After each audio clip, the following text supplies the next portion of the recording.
Centrum Kształcenia Ustawicznego przy Zamkowej 6 w Raciborzu ogłasza zapisy na całkowicie bezpłatny kwalifikacyjny kurs zawodowy o kwalifikacji B33 Organizacja i kontrolowanie robót budowlanych. Kurs przygotowuje do organizowania i kontroli robót związanych z zagospodarowaniem terenu budowy i robotami ziemnymi, z robotami stanu surowego, z robotami wykończeniowymi, z utrzymaniem obiektów budowlanych oraz z rozbiórką obiektów budowlanych. Zajęcia prowadzone będą w formie zaocznej co 2 tygodnie, w piątki od 15 do 20 i w soboty od 8 do 20.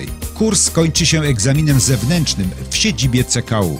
Jego pozytywny wynik i uzyskanie świadectwa otwierają możliwość po spełnieniu wymaganych warunków zdobycia tytułu technika w ramach obszaru kształcenia określonego w klasyfikacji zawodów szkolnictwa zawodowego. Wymagane warunki przystąpienia do kursów to ukończone 18 lat, najpóźniej do końca bieżącego roku kalendarzowego oraz złożenie dokumentów, kwestionariusza osobowego do pobrania w sekretariacie szkoły lub na stronie internetowej, świadectwa ukończenia szkoły podstawowej i gimnazjum, a także zaświadczenia lekarskiego o zdolności do podjęcia nauki w konkretnej kwalifikacji. Dokumenty te można już składać w sekretariacie CKU przy Zamkowej 6 w Raciborzu od poniedziałku do czwartku od 7 do 15, w piątek od 7 do 17 i w sobotę od 8 do 14.